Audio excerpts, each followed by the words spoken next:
নমস্কার, শুরু করছি পলিটিক্স। আপনাদের সঙ্গে রয়েছি আমি অঙ্কুর।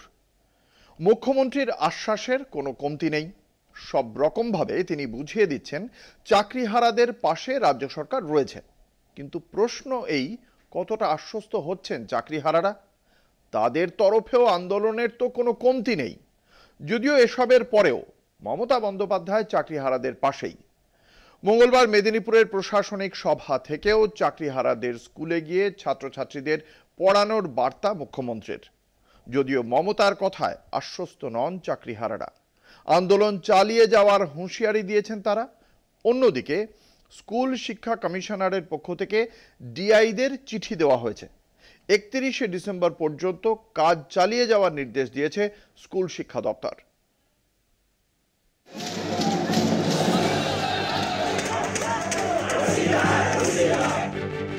সুপ্রিম কোর্টের রায়ে এক লহমায় 26,000 চাকরি বাতিল। তারপর থেকেই রাজ্য রাজনীতি তোলপাড়। চলছে চাকরিহারাদের বিক্ষোভ, আন্দোলন, অবস্থান। 21শে এপ্রিল ডেডলাইন বেরিয়েছে। শিক্ষামন্ত্রীর প্রতিশ্রুতি মতো যোগ্য অযোগ্যদের তালিকা প্রকাশ করতে পারেনি এসএসসি। তারই প্রতিবাদে সোমবার থেকে এসএসসি ভবনের সামনে ধর্ণা চাকরিহারা শিক্ষকদের। পুলিশের সঙ্গে ধস্তাধস্তি, স্লোগান। মঙ্গলবার চাকরিহারাদের সেই বিক্ষোভের ঝাঁঝ বাড়ে আরো কয়েক গুণ। বিক্ষোভ, আন্দোলন, ধর্ণা, এসএসসি ভবন ঘেরাও, অবস্থানে অনড় চাকরিহারারা।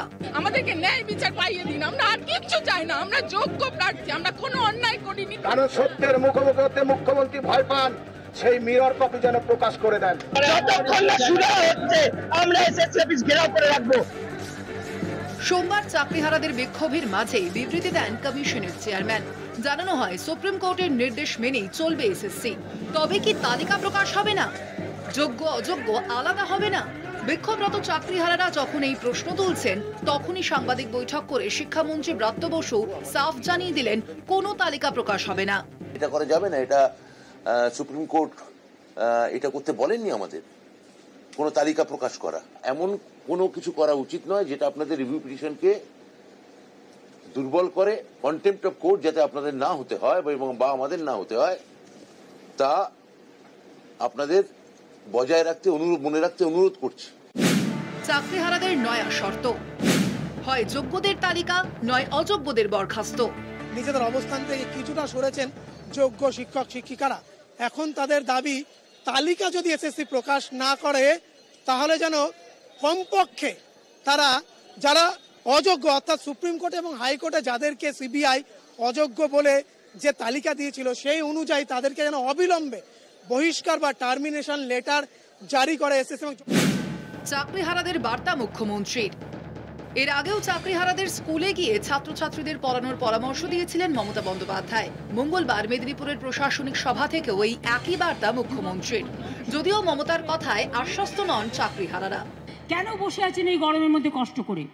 আপনারা স্কুলে যান এবং তাতে তো আমরা বলেছি যে আপনারা মাইনে পাবেন এবং সিস্টেম অনুযায়ী মাইনে আপনাদের কাছে চলে যাবে।